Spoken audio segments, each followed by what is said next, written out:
We'll tune in for that. That's awesome, man. Caleb, thank you very much, man. Ladies and gentlemen, way to go, Caleb. Thank you. Hang on. It takes years of experience. All right, good news. The next gentleman, y'all, is from Atlanta, Georgia.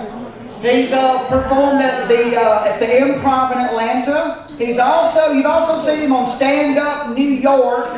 Please welcome to the stage Patrick Wallace. Patrick, come on,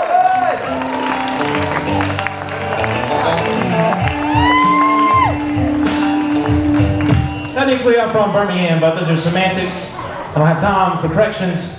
I have 5 minutes. I love this crowd. I can't believe this many people came outside in the wintertime in Alabama. It's very impressive. We don't like cold weather in the South. That's why we live here, to try to avoid it. We basically think about cold weather in the South like my homophobic granddad thinks about my gay cousin Chris.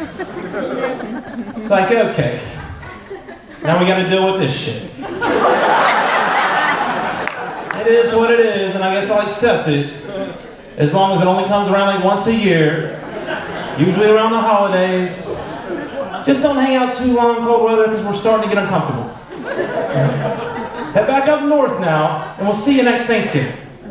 Buzz off, Chris. It's almost spring. My favorite thing to do in the spring is to go to those local breweries. Have y'all been to these places? Yeah, that's right. You get day drunk, you're outside, the sun shining, you wear sunglasses so you can check out other girls without your girlfriend seeing what you're looking at. Not me, baby, not me. For some reason I apologize in an Elvis voice, it seems to work better. Anyway, we're at the local brewery. Everybody brings their dogs, the dogs are running around. There's not usually enough seating, so people have to sit their drinks on the ground. Now the dogs are drinking. One thing leads to another. It basically turns into a swingers party for golden retrievers. It's a good time.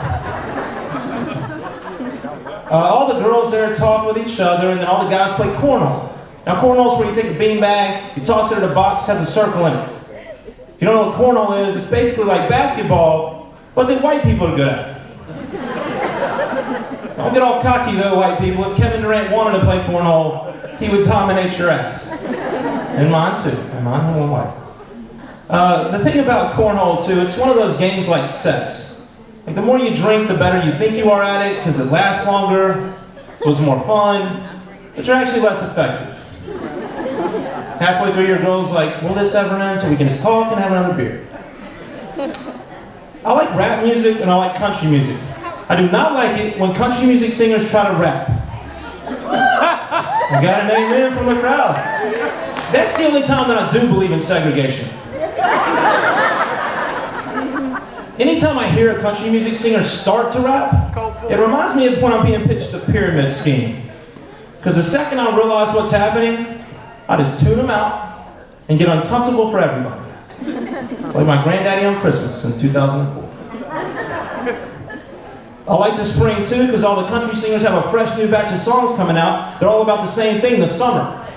Every song's the same, and I love every one of them. You got a guy in a truck, the windows down, the music's blasting, his arms around his baby, they're cutting down a dirt track, going through memory lane, and they always end up at the same place. Some kind of body of water, a creek, and who gives a shit, it's a party. They're drinking pineapple rum and cinnamon whiskey. Some kind of gender-bending alcohol, that's the flavor of the day. I know the formula to succeed. I could be a country music star. I'd go by Alabama Pat. I would have a hit single called Smearing Off Ice in Swimming Holes. Yeah, I can hear it right now. Off the debut album, Watermelon, Vodka, and Water Parks. It's your boy Alabama Pat. I'll give you a sample. Sir, you don't think I got it? I'll give you a sample right here. I gotta make you smile. You don't know how to smile.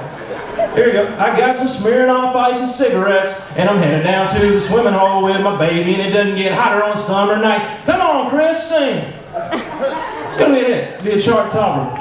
Yeah. Thank you, ma'am, and I appreciate that. I'm getting old, but I still look really young. Like I'm aware of that. Because my boss last week came in and he was like, hey, you hit me a whopper today, slugger. I said, boss, I'm on a conference call. I am not at bat in a Little League game. Why don't you settle down, champ? The good news for me is that they say 30 is the new 20. I don't know who they are, but if they ever said 10 was the new 20, I would not let them around my children. Yeah, glad y'all caught that. Some people have to think about it. I think pedophiles are the most disgusting thing you can be. Like if there's anything grosser, maybe somebody that's into animals, like bestiality, probably hang out at those local breweries a lot. But they're not just into the adult animals. Oh no, they take a darker turn. They want to bang the puppies and the kittens. That's messed up.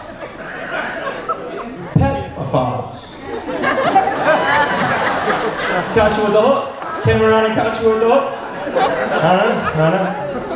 There's actually going to be a Law and Order Special Victims Unit dog parks in New York starring these pedophiles, starring Denzel Washington.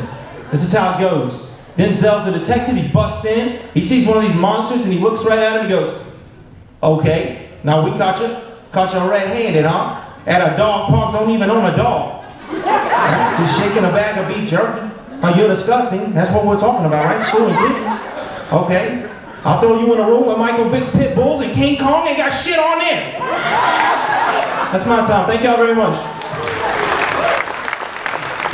right, Patrick.